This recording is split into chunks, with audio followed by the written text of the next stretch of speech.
오늘은 마리아가 부른 찬송시를 같이 살펴보겠습니다. 오늘 본문의 배경을 잠시 보겠습니다. 예수님께서 태어나시기 1년 전으로 거슬러 올라갑니다. 가브리엘 천사가 당시의 제사장 사가랴에게 나타났습니다. 그의 아내 엘리사벳에게 아이가 태어날 것이다 하고 예언했습니다. 사가랴는 그동안 하나님께 아들을 달라고 간절히 기도해 왔습니다. 그 사람이 제사장이었는데 자기가 죽고 아들이 없으면 제사장의 직무를 행할 대가 끊어지기 때문에 대대로 계속 제사를 행할 아들을 달라고 간절히 기도했던 것입니다. 그런데 막상 가브리엘 천사가 와서 아들이 생긴다 하니까 그 말이 도무지 믿어지지가 않았습니다. 어떻게 나같이 나이 많은 남자와 그 아내에게서 아이가 생길 수 있단 말인가 하는 생각이 들었습니다. 습관적으로 기도를 드리기는 했지만 그 기도가 진실로 이루어질 것이라고 별로 믿지 않았던 것입니다. 천사는 이 사가랴의 입을 닫아서 벙어리가 되게 했습니다. 하나님에 대해서 믿지 않은 것을 책망하였습니다.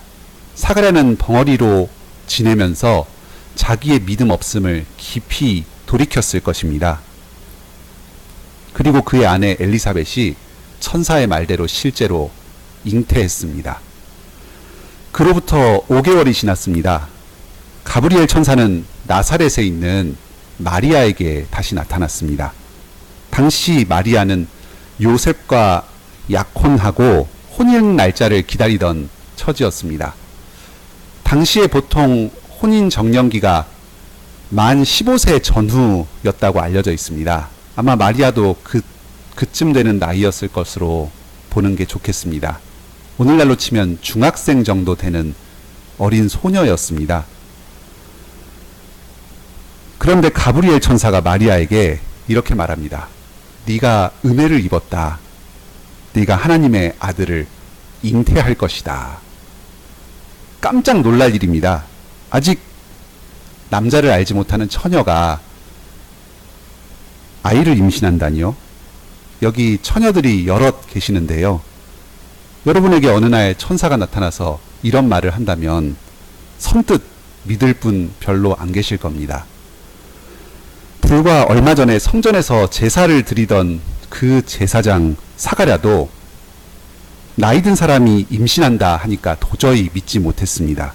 하물며 이렇게 그 이스라엘에서도 가장 북쪽에 그 궁벽한 마을에 살고 있는 한 작은 소녀가 어찌 이 사실을 쉽게 믿을 수 있었겠습니까? 하지만 마리아는 믿었습니다. 누가복음 1장 37절로 38절을 같이 읽어보겠습니다. 오늘 본문 바로 위입니다. 같이 한 목소리로 읽겠습니다. 시작. 대저 하나님의 모든 말씀은 능치 못하심이 없느니라. 마리아가 가로되 주의 계집종이오니 말씀대로 내게 이루어지리라 하매 청사가 떠나가니라. 마리아는 하나님의 말씀이 자기에게 이루어지는 것을 믿었습니다. 아마 이사야서 7장 14절에 보라 처녀가 잉태하여 아들을 낳을 것이요 그의 이름을 임마누엘이라 하리라 하는 이 성경 말씀을 알고 있었는지 모르겠습니다. 하나님께서 우리와 함께 계실 때 처녀가 잉태해서 아들을 낳는 식으로 오신다 하는 이 말씀을 기억하고 바로 하나님이 오시는데 자기를 통해서 이 일을 이루시는구나 하고 깨달았는지 모르겠습니다. 실제로 이러한 일이 벌어지기를 간절히 기대하고 있었는데 천사가 자신에게 나타나서 이 자기의 믿음과 같은 예언의 말씀을 하니까 그 말씀을 믿은 것입니다. 사가랴의 믿음과 마리아의 믿음이 크게 대비가 됩니다. 성전에서 제사를 지내는 아주 원숙한 신앙의 경륜을 지닌 사가랴는 이 말씀을 믿지 않았습니다. 오늘날로 치면 목사에 해당하는 그런 사람이었는데 이 사람은 믿음이 적었습니다. 하지만 그 북쪽에 사는 작은 소녀 마리아는 자기가 부모님을 통해서 어렸을 때부터 들었던 이 작은 말씀, 그 이사야서의 그 작은 예언의 말씀을 굳게 붙들고 있었습니다. 우리가 무엇을 많이 알고 무슨 직분을 맡는다고 해서 믿음이 큰 게 아닙니다. 작은 하나님의 말씀 하나라도 굳게 붙들고 그것이 반드시 이루어진다. 나에게도 얼마든지 그 말씀이 이루어질 수 있다 하면은 그 믿음이 참으로 큰 믿음입니다. 임신을 한 마리아가 유대 지방에 있는 엘리사벳에게 문안을 갑니다.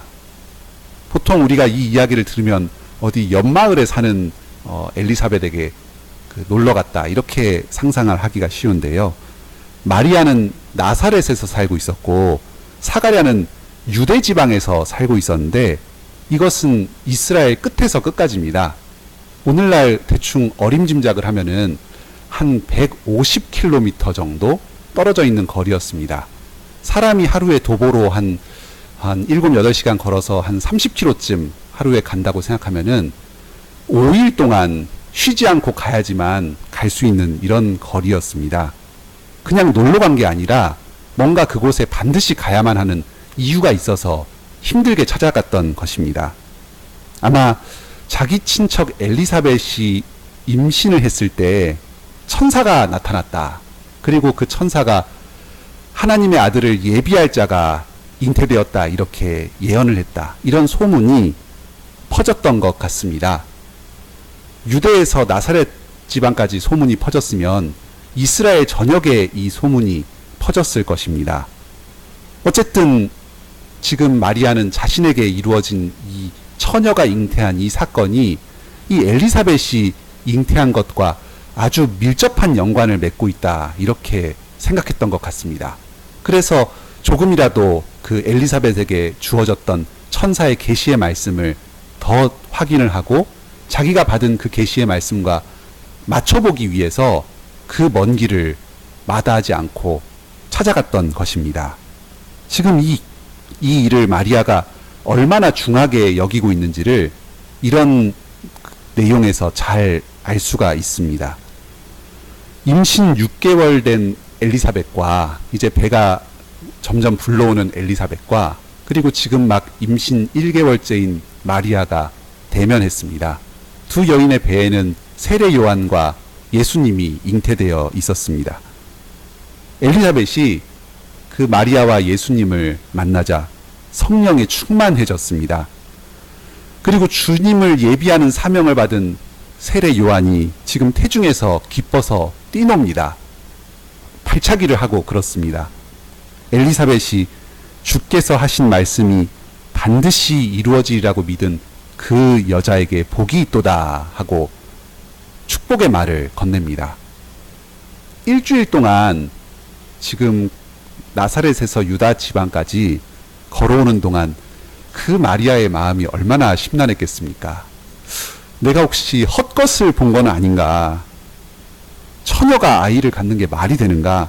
앞으로 요셉과의 사이는 어떻게 될 것이며 나의 인생은 도대체 어떤 식으로 전개될 것인가? 그런 생각을 하면서 아마 걸어왔을 텐데 이 엘리사벳의 말이 얼마나 큰 위로가 되었을지 모릅니다. 하나님의 뜻에 대한 확신을 갖는다 하는 것은 다만 어떤 한순간의 그 감정의 고조됨, 그런 것을 붙들고 가는 것이 아닙니다.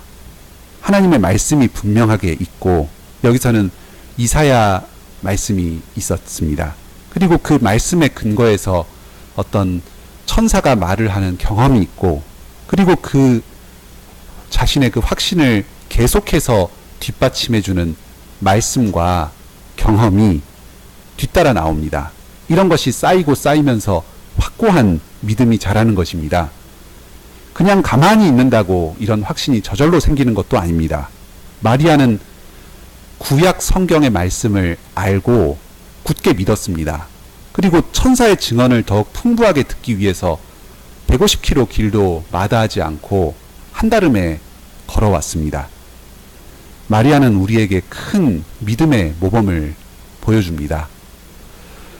이제 이러한 배경 지식을 바탕으로 해서 오늘 본문의 말씀을 좀 살펴보겠습니다. 오늘 본문은 지금 이런 상황에서 마리아가 부른 찬송이며 자기 믿음의 고백의 말씀입니다. 그 예배 안내지를 보면 제가 오늘 말씀을 사역한 내용이 있습니다. 이렇게 행가리가 되어 있는데요. 절수로 구분이 되어 있지 않습니다. 그래서 이 사역으로 한번 같이 읽고 살펴보겠습니다. 그 49절 전반부 여기 위에서 한 5번째 줄 내게 큰 일들을 행하셨기 때문이라 거기까지 한번 같이 읽겠습니다. 시작. 마리아가 말했다. 내 영혼이 주를 높이며 내 영이 내 구주 하나님을 기뻐하니 그분께서 그분의 여종의 비천함을 살펴보신 까닭이라. 보라, 지금부터 모든 세대들이 나를 복되다 할 것인데 능력 있는 분께서 내게 큰 일들을 행하셨기 때문이라. 내 영혼이 주를 높이고 내 영이 내 구주 하나님을 기뻐합니다. 여기 영혼, 영 이런 말들은 내가 전심으로 하나님을 찬양한다 하는 것을 문학적으로 표현한 말들입니다. 하나님 그분께서 여종의 비천함을 살펴보셨기 때문입니다. 마리아는 하나님 앞에서 자신이 여종에 불과하다. 그래서 얼마든지 하나님의 일을 위해서 봉사하는 자다. 그렇게 쓰이는 하찮은 존재다 하고 스스로를 고백합니다. 나는 비천한 존재입니다. 그런데 하나님께서 이런 낮은 마리아를 높이셨습니다. 앞으로 모든 세대들이 나를 복되다 할 정도로 큰 복을 받았습니다. 여기서 큰일이다 하고 이야기를 하는데 이 말은 구약에서 하나님께서 행하신 그 구원의 큰 일들을 가리키는 말들입니다. 출애굽의 구원을 큰일이다 했고 또 바벨론 포로에서 풀려나서 다시 귀환한 일을 구원의 큰일이다 했습니다.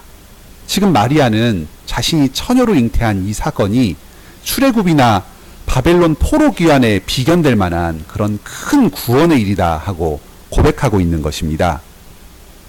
당시 마리아는 다른 사람들에 비해서 특별히 비천하다 할 만한 그런 처지는 아니었습니다. 아까 나사렛이 궁벽하다라고 구석졌다 이렇게 얘기를 했는데 그것은 이스라엘 전체에 유대 지방에서 봤을 때 구석이다 하는 이야기였지 실제로 그렇게 외진 도시는 아니었습니다. 오히려 로마의 그 무역이 행해지는 그 무역로의 한 부분을 차지하는 아주 사람들의 왕래가 많고 물자가 풍부한 그런 도시였습니다. 그리고 혼인 정년기가 되어서 지금 그 레위 가문에서 자란 이 마리아가 유대 가문의 요셉이라는 어엿한 신랑을 맞이해서 앞으로 가정을 꾸리고 잘 살 일만 남은 그런 사람이었습니다. 뭐 친구들에 비해서 특별히 불행하다, 비천하다 뭐 그렇게 할 것은 없습니다. 하지만 이 마리아는 자기가 비천한 존재라는 걸 잘 알고 고백합니다. 당신은 로마의 압제를 받고 있었던 식민지배 상황이었고 또 더 크게는 죄의 비참함 가운데 놓여있는 그런 현실이었습니다. 이 작은 소녀가 어떻게 이런 역사의식을 가지고 하나님의 구원의 일을 크게 생각하면서 자기에게 벌어진 이 사건을 거기에 연결시켜서 생각하는지 참 놀라운 일입니다. 어린 시절부터 아마 말씀을 잘 읽고 배웠던 것 같습니다. 어떤 학자들은 마리아가 이렇게 큰 얘기를 하는 게 도저히 믿을 수 없다. 그래서 이 시는 후대에 어떤 다른 사람들이 지어가지고 마리아가 불렀다고 덧붙인 얘기다. 뭐 이런 식으로 얘기를 하기도 하고 당대 유대인들 사이에서 이런 노래가 불려졌다. 그래서 그걸 그냥 마리아의 노래라고 이름을 붙인 것이다. 뭐 그런 식으로 주장하는 사람들도 있습니다. 하지만 뭐 성경을 봤을 때 그렇게 볼 근거는 전혀 없습니다. 얼마든지 우리의 신앙의 그 언약의 자녀들도 어린 시절부터 하나님의 말씀을 충실하게 배우면 중학생 정도밖에 안 되는 그런 나이에도 이렇게 큰 신앙의 고백을 얼마든지 할 수 있습니다. 여기서 한 가지 주목할 점이 있습니다. 여기 46절에 내 영혼이 주를 높이며 하고 그렇게 사역을 했는데 여기 사역을 보시면 괄호 열고 크게 하며 이렇게 되어 있죠. 하나님이 참 크신 분이다 하고 찬송하는 것을 의미합니다. 그런데 49절에 내게 큰 일들을 행하셨다 합니다. 이 크게 한다는 말, 높인다는 말하고 큰 일들이라는 말이 어근이 같은 파생어입니다. 두 개가 서로 연결되는 말입니다. 우리가 찬송하는 것은 하나님께서 우리에게 행하신 구원의 큰 일을 찬양하는 것입니다. 우리가 얼마나 낮고 비천한 존재인지를 알고, 그리고 하나님께서 그런 우리에게 행하신 구원의 일이 얼마나 큰 것인가 하는 것을 알고서 그 구원의 내용을 다시 하나님께 올려드리는 것이 참된 찬송입니다. 마리아는 이 구원의 내용을 잘 알았습니다. 그래서 하나님께 바른 찬송을 올려드립니다. 예수님께서 태어나신 성탄절 날에 우리는 많은 찬송들을 부릅니다. 또 세상에는 많은 캐롤들이 있습니다. 하지만 우리가 하나님의 구원의 일을 잘 알지 못한다면 우리가 부르는 그 수많은 찬송들은 헛된 노래에 불과합니다. 앞으로 그리스도를 더욱 잘 알겠다. 그래서 주를 더욱 높이는 바른 찬송을 부르겠다 하는 결심을 하는 성탄절이 되길 바랍니다. 그러면 이 성탄절을 참 뜻깊게 보낼 수 있을 것입니다. 다음 두 번째 말씀을 듣겠습니다. 여기 49절 뒷부분, 아까 읽었던 그 바로 다음 부분부터 53절까지 한번 한 목소리로 또 읽어보겠습니다. 시작.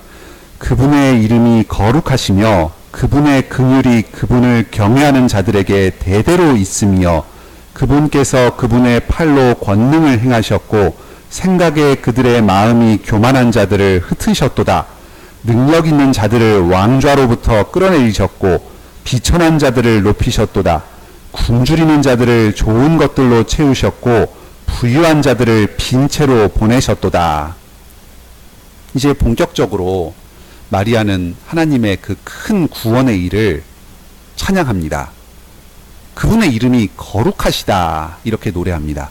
우리는 보통 하나님의 거룩하심에 대해서 생각할 때에 우리 인간적인 성품과 구별되는 아주 고귀한 어떤 신적 성품을 하나님께서 가지고 계신 것, 이런 것을 가지고 거룩하다 그렇게 생각합니다.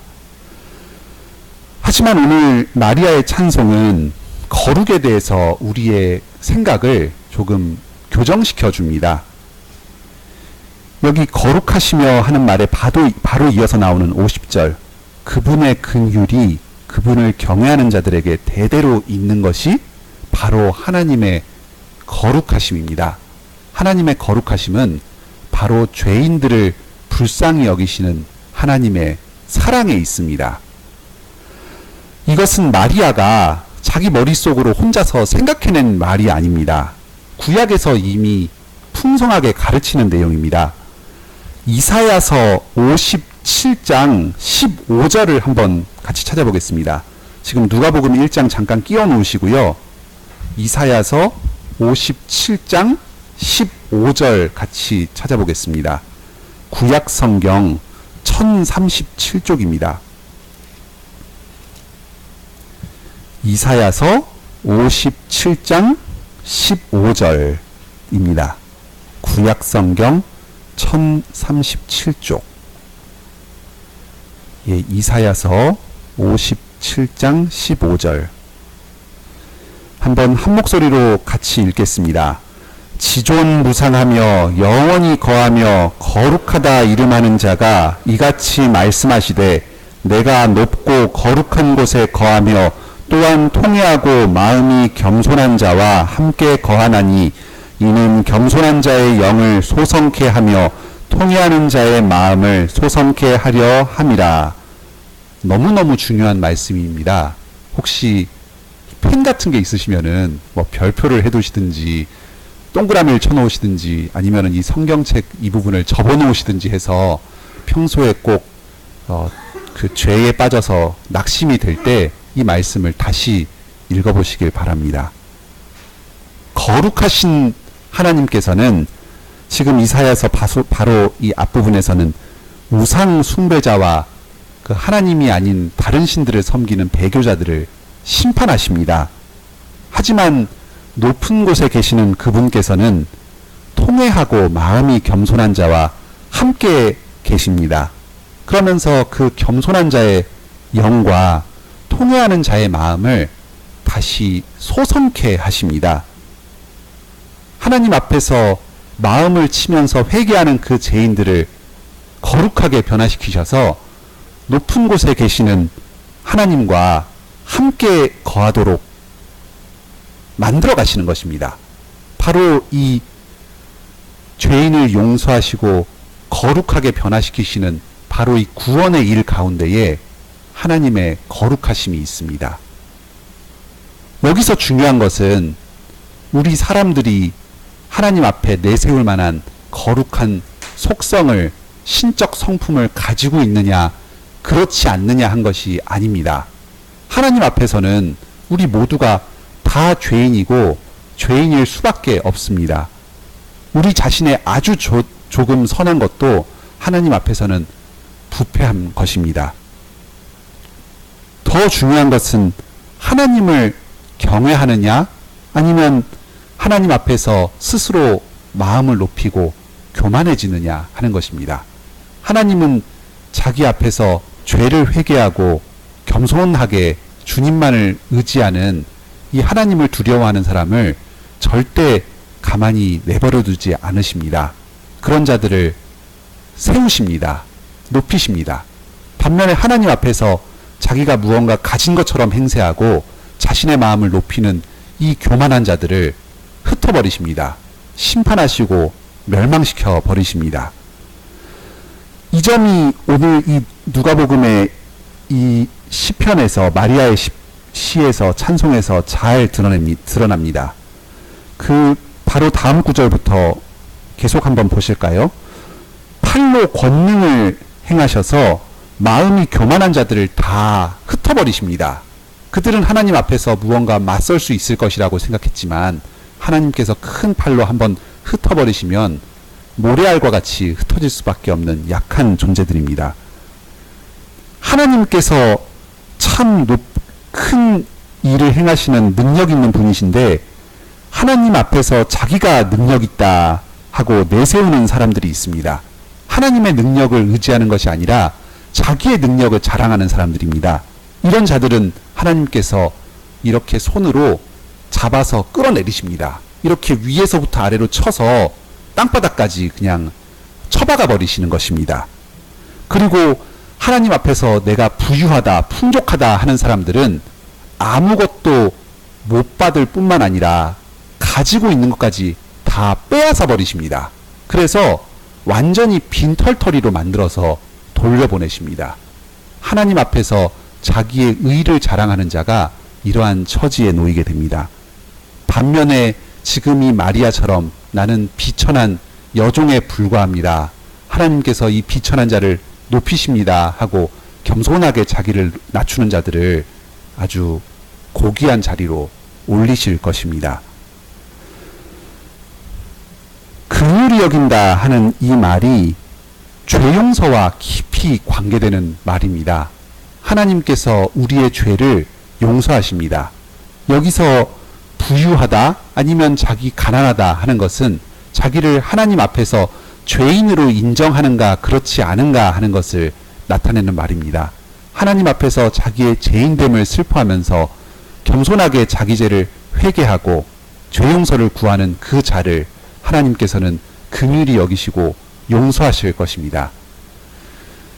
오늘 이 성탄절에 다시 하나님의 거룩하심을 생각하면서 자신을 경외하는 자들을 긍휼히 여기시는 하나님의 이 자비하심과 긍휼하심을 찬송합시다. 그리고 우리의 죄를 고백하고 하나님을 의지하여서 죄 용서 받읍시다. 이 죄 용서의 은혜가 풍성하게 넘치는 그런 성탄절 되시길 바랍니다. 다음 세 번째 말씀입니다. 54절로 55절 그 사역을 같이 읽겠습니다. 시작. 그분의 아이인 이스라엘을 도우셨으니 긍휼이 기억됨이라. 그분께서 우리 조상들에게 말씀하셨던 것처럼 아브라함과 그의 후손에게 영원히, 하나님께서 지금 마리아의 태에 그 아이를 잉태케 하신 것은 자기 개인만을, 마리아 개인만을, 개인의 죄만을 용서하시기 위한 것이 아니었습니다. 바로 이스라엘 전체를 도우시고 긍휼히 여기셔서 그 자신의 죄를 회개하는 겸손한 이스라엘 백성들을 다 불쌍히 여기시기 위해서였습니다. 그런데 이것을 두고 긍휼이 기억되었기 때문이다, 이렇게 이야기합니다.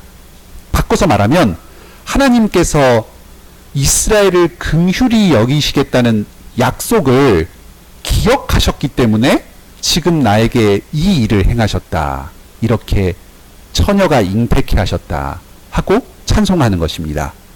그러면 이 긍휼은 하나님께서 언제 약속하신 것일까요? 출애굽기 34장 6절입니다.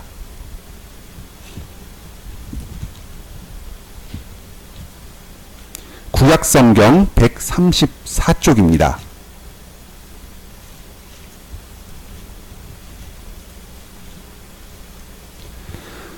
출애굽기 34장 6절, 구약 134쪽입니다.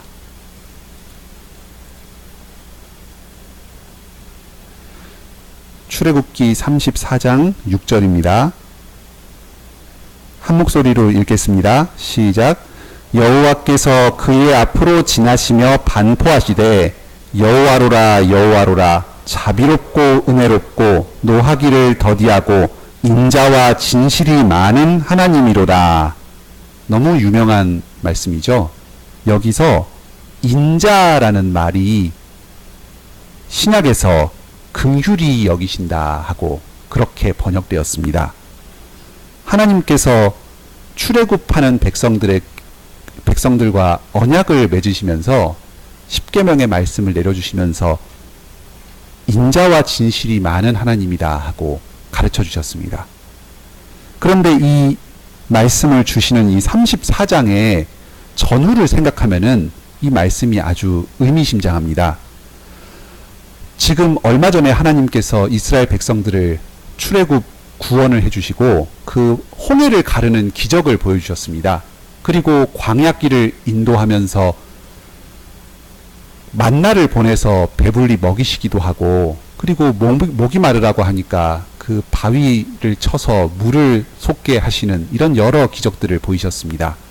그래서 백성들을 호렙산으로 부르셔서 구름과 흑암과 천둥과 이런 것들, 뇌성, 이런 가운데서 하나님께서 나타나셨습니다.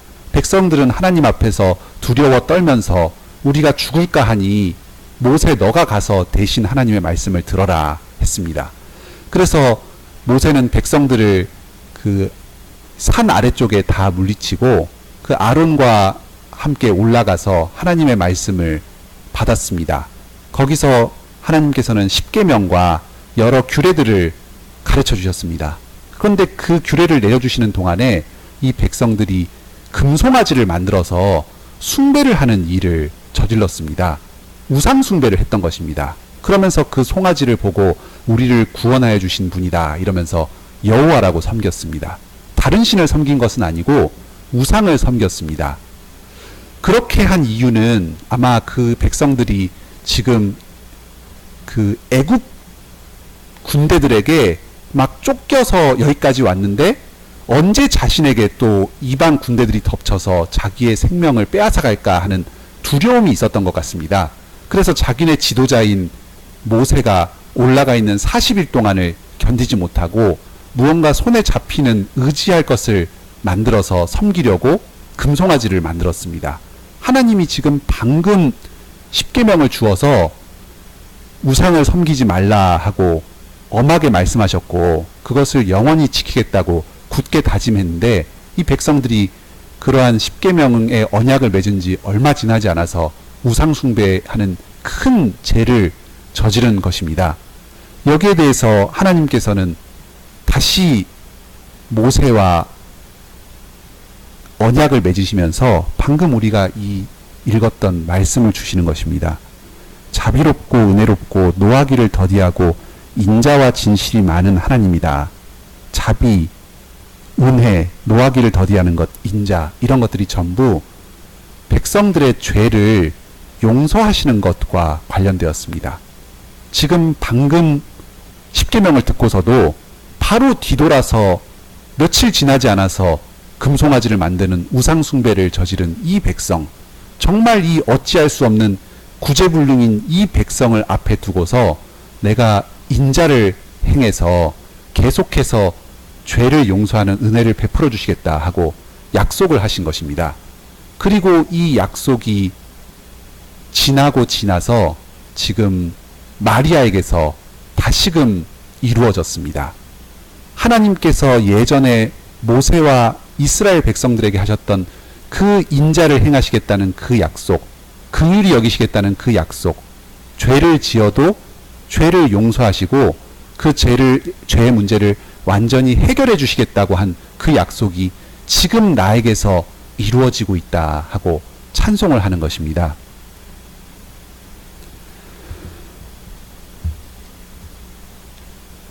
그분께서 우리 조상들에게 그 약속의 말씀을 주셨고 아브라함과 그의 후손에게 이 약속이 영원히 있을 것이다 합니다. 하나님께서 그 긍휼히 여기시는 일이 지금 나에게서 이루어진다. 하나님께서 내 배 가운데에서 잉태하셔서 사람으로 오셔서 이 죄 용서의 구원의 일을 완전히 이루어 주겠다 하고 지금 노래하고 있는 것입니다. 이것을 찬양하고 있습니다. 오늘 이 성탄절 날에 이 마리아가 그 이야기한 이 구원의 일, 하나님께서 인자를 영원히 행하시겠다 하신 이 구원의 일이 예수님께서 사람의 몸을 입고 이 땅에 오신 것으로 이루어진 것을 더욱 깊이 묵상하시길 바랍니다. 그리고 바로 여러분이 그런 죄 용서의 은혜 가운데 거하게 되었다는 사실을 감사하시기 바랍니다. 말씀을 맺겠습니다. 지금 이 인자가 약속된 아브라함과 그의 후손, 아브라함의 후손은 단지 혈통적 그 이스라엘 민족, 유대인만을 의미하는 것이 아닙니다. 하나님께서 아브라함을 많은 민족들의 조상으로 삼으셨습니다. 예수님을 믿는 많은 민족 가운데 속한 우리 모든 신자들이 바로 아브라함의 후손이 됩니다. 하나님께서 이 긍휼을 영원히 기억하십니다. 그래서 이스라엘 백성들과 그 믿음으로 아브라함의 후손된 우리 모든 자들을 위해서 예수 그리스도를 보내셨습니다. 우리가 설령 예수님께로부터 구원을 받은 다음, 죄 용서를 받은 다음에도 계속해서 죄를 짓고 쓰러질 때가 있습니다. 하나님과 언약을 맺은 이 이스라엘 백성들이 금세 금송아지를 만들어서 우상숭배를 했던 것처럼 방금 죄 용서를 해주셨는데 그 말씀으로 나에게 깨우쳐 주셨는데 어떻게 내가 그 말씀을 다시금 이렇게 금방 잊어버릴 수 있단 말인가. 나는 정말 구제불능이고 하나님 앞에서 도무지 소망이 없는 자 아닌가. 이런 생각이 들 때가 우리들에게도 얼마든지 있을 수 있습니다. 하지만 하나님께서는 우리 믿는 그 아브라함의 후손들에게 영원히 긍휼을 베풀어 주시는 분입니다. 그리고 오늘 성탄절 예수님의 탄생을 기념하는 이 날에 다시금 이 긍휼을 기억하게 하십니다. 우리 스스로의 죄를 회개하시기 바랍니다. 낭망하시지 말길 바랍니다. 계속해서 그리스도를 의지하시길 바랍니다. 그리고 우리가 받은 이 죄 용서의 은혜를 찬송하면서 우리에게 죄 지은 자의 그 죄를 같이 용서해주고 이 하나님께로부터 받은 긍휼을 다른 사람들에게도 베푸는 그런 날이 되시기를 바랍니다. 이 마리아가 부른 이 찬송의 의미를 더욱 깊이 깨닫는 성탄절이 되기를 바랍니다. 함께 마리아의 찬송 부르시겠습니다.